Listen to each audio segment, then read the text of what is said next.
Oh, hi there. So this video is about, obviously, right up there. Yeah, you see it? Yeah? Okay. This video is about the things that I hear, basically. And the biggest one I feel, or the biggest one I hear is, you feel no emotion. And like that's basically the very first thing people hear whenever they hear that I'm on the spectrum, is that you feel no emotion. Yes, I do. Firstly, you're thinking of sociopaths, um, which I have been called many times before for no reason whatsoever. Probably because bad at showing certain emotions, things like that when needed. Like, say, like if my mother was crying or sad, my I wouldn't know what to do with my face first, and second, I would just completely lock up and freeze, stand there, just like, I don't know how to help. I want you to feel better. I need you to feel better, because I do worry, and I worry about my friends when they struggle.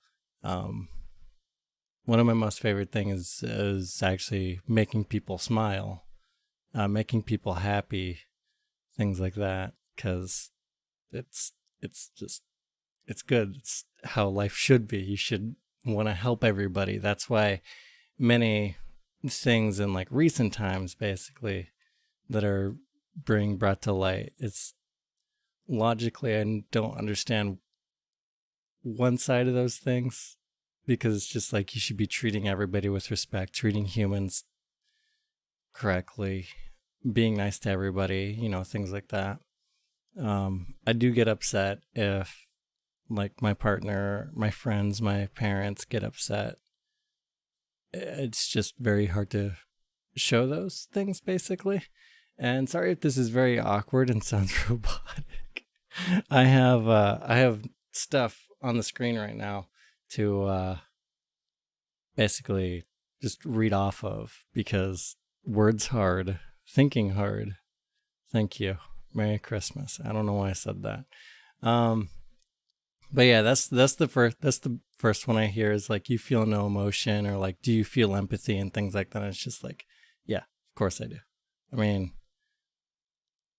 well, my brain can get kind of robotic at times. I do still feel the emotion, because what I mean by that is, like, when I'm incredibly overstimulated, my brain kind of goes into like a self-defense mode kind of thing, where it gets incredibly logical and usually speaks with that rather than emotion, because the second, like, I start letting the overstimulation, the emotions, just everything, it's like opening floodgates, as my neuropsychologist said, that just releases all of these emotions.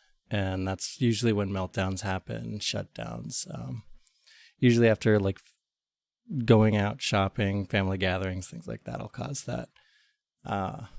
Yeah, which is why I do a lot of my stuff from home. This next one's great too, because, like, usually, like, if it's not like a romantic partner that I'm looking for, um, if I tell people and they find out, like, oh, I'm with somebody or something like that, they basically say things along the lines of, like, oh, I thought people on the spectrum can't have relationships, which I guess that kind of goes and ties with the top thing of saying, oh, you feel no emotion. I do. I I can form relationships. It's Friendships are kind of hard. Relationships even harder. But I have a partner that is incredibly understanding and stuff, and it's a silly thing to think about, because I live with them and I've never been happier. And it does take a lot of getting used to, because I am more so, like, logical, and they're emotional. More. I don't know how to say that. They're more emotional, basically, and it's kind of a healthy balance in a way. Unless my anxiety is kicking in, but we're still there for each other and stuff like that. Um, but we basically teach each other how to look at life differently, like, because their brain is more big picture, mine is more list orientated. Like things have to be a specific way. Like my brain just picks and chooses like each little bit and piece, which is why programming is good for my brain. Not everybody on the spectrum is the same, by the way. Let me just point that out. Not everybody on the spectrum is the same. So it it really depends on the person, really. Me, I'm more so on the logical side than emotional, which is why lists and things like that tend to work really well for me.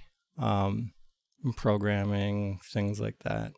Bullet lists. I usually like have a bunch of things written down on a bullet list, and I just go through one by one. If I deviate from that plan, my brain's just like, no, my brain shuts down. That's why that's another thing I need to personally overcome is change, because I can't do that. Like if something deviates in a plan or something that I've already planned for, my brain just immediately shuts down and I just get lost, basically. And get lost as in like everything feels like it's falling apart and stuff. So usually that's when my partner helps a lot, because they help keep me grounded, I guess is a term you could use. They help keep me grounded, things like that. It's actually pretty wonderful. But yeah, words. The third one is, what are you really good at? And it's just like, I know what they're trying to say. They're trying to like ask if you're like a savant at anything or something like that. And first off, what am I good at? Lots of things. Just like many people are. Many people are good at many things. You just have to find those things you're good at. I wouldn't say savant level or anything. I would just say I'm kind of, average. I'm just a person that loves to learn everything, as my friends and stuff, family and everything would say, is like I have the brain of a scientist, basically, because I crave knowledge. I need knowledge. I love to learn. Even if I'm very, very, very bad at retaining it, it's still fun to do because I still like it. It's still nice. It helps you grow as a person, learning. And while I did literally fail school, I failed hard, basically. Um, I still want to learn. The school systems are just an entirely different thing. That's something I'm not going to get into right now, because schooling is public schools, at least, are just oof. I would not recommend it if you are still in school. I'd say I'd say homeschooling would be best. Try to magnet schools too. Things you can focus on, like what you want to do. Things like that. Because English class, I failed English. I was in intensive reading as well, because they would have you read out loud, and with the way my brain works, reading out loud is difficult. I'm very bad at properly like enunciating things like that, and I just don't read. I mean, I do read, but I read more so like about space, facts, things like that. Bunnies, freaking love bunnies. um So I would always be in intensive reading, and I'd still fail, just because like whenever I'd write those little summaries that they would have you do, it was just like, no, no, no, that's not good. You have to like paraphrase it. And I would literally kind of like, the way I would read it, I'd write it word for word, because that's just how my brain works. It's very sequential. It has to, like, things have to be this X way, things like that. And it's just, yeah, school is just oof. But when it comes to just being good at something, I would personally say I'm getting better at playing piano. Well, I don't have it currently, but getting better at many things every day, because, as I said, I just love to learn. I love to help people. It's just how we grow as the human race. This next one is my favorite, though. This one is, but you can talk. Yes, Yes, I can. I can also walk. Um, this one bothers me a little bit because it's along the lines of being high functioning and low functioning, which those labels are just that's I'm gonna make a video on that because those are just oof. Um, those are actually kind of pretty damaging labels to use because it is a spectrum. Just because I can talk doesn't mean I can, go like shopping on my own or something like that. Whereas, say, one of my friends who she is nonverbal, like completely nonverbal, she is much more intelligent than me. She can actually like talk. She uses like little flashcards and stuff like that. And it's it's fascinating. That's and the best thing about that is I'm going to get into a little bit of it is that the high functioning I would be considered high functioning because I can speak even though there are many things that I am incapable of doing, whereas my friend would be low functioning, whereas she excels much better and like just outside, whereas I work better inside. She's like more extroverted even though she can't talk. And they literally just say that just because she can't talk, which is kind of silly when you think about it because someone being able to speak doesn't equate to intelligence or functioning levels because there are many people that can talk that neurotypical people or neurotypical people wouldn't call high functioning. um but yeah, so that's a funny thing because there are many people on the spectrum that can talk. Majority of the people I know can talk. I do end up going nonverbal when I get incredibly overstimulated. Like, say, I'm out, we like at Walmart, Target, something like that. I can't talk. My brain's just like, nope, it's not happening. There's too much going on. I can't process everything. And then usually the first thing to go is my ability to speak. So, which I have found kind of a helpful way, although it's kind of it more so pushes it aside because it's still there.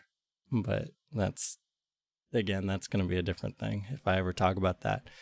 And the last one is whenever I tell people that I'm on the spectrum, they usually think, "Oh, you're not going to understand jokes or sarcasm or anything like that." And it's just like, yeah, I can. I use a lot of sarcasm personally. It's one of my ways of coping with like anxiety and stuff like that. I do a lot of jokes. I try to make people happy, things like that. It's all to like help with anxiety and stuff. Depending, it also depends on the context of the situation. Like if I don't know you and you're telling a joke and everybody else is laughing and stuff, I'm just gonna be like, I don't know what's happening. My brain will just be like, I don't know what's happening. I'm just gonna be over here doing my own thing, just leave me alone. But it was a lot worse in childhood. Like in my childhood, I was always told that like, oh, you don't like, oh, it's just a joke, it's things like that because, everybody would just be happy and I would never understand it. I thought everybody was being like hostile and stuff like that. And thinking back, it's just like, no, they were just being kids and stuff like that, and that's it has gotten a lot easier. Like my mother's sarcasm, I can easily pick up on that because I lived with her for majority of my life, as well as like a lot of my friends who I talk to on a daily basis through like Discord, on games, things like that. It's easier to understand their jokes and stuff too. And sarcasm, sometimes it's a little difficult, but for the most part, I do understand. Again, it all comes down to like how well you know the person, at least personally, because keep in mind this list is just personal to me. But I would consider it a myth because many of my autistic friends can talk. They aren't savants. They can understand sarcasms. They feel emotions. They have relationships. So I would classify those as myths. But again, it is a spectrum, so everybody is different. But basing it off of myself and majority of the people I know, I would classify these as the top 5 common myths that I've heard, that my friend group, things like that, have heard. So yeah, words. I'm still very bad at outros. Also, I hope you guys like the background. It's not real. it's green screened. I'm gonna post a link to it into the description because that feels it feels right to do that, you know. So this is an awkward video outro because I'm always very awkward with outros. I was not expecting it to be 15 minutes long, so I'm gonna go hide now and probably take a nap and then go stream, because I stream video games on twitch.tv/DizzyIzzy. If anybody wants to, anybody wants to say hi, ask me questions or anything, and depending, I can turn it into a video and stuff like that. So, awkward outro is very awkward because I still don't know how to do an outro. Also, I was looking at a list majority of the time, which is why I wasn't like camera. I also really don't like looking into the camera lens like that, which is why it's off to the side, but I also don't like looking to my own eyes. All right. Anyway. Oh yeah, that's another thing real quick. A quick little bonus one. A lot of my friends on the spectrum are actually incredible at making eye contact. I struggle with it a lot. The only time I can actually properly do eye contact is with my partner. And if I'm overstimulated, then no, I can't do it because eye contact is it's confusing. It's very confusing. Anyway, I hope this video helped people learn not to basically judge stuff like that. As my partner says it, to learn about autism, just ask. But that's not how they wrote it down. They wrote just effing ask, which is just really funny. But just ask, because everybody's different. But yeah. Anyway, sorry. Awkward outros are incredibly awkward still, so I'm gonna disappear now. Don't ask. I have no idea. Goodbye.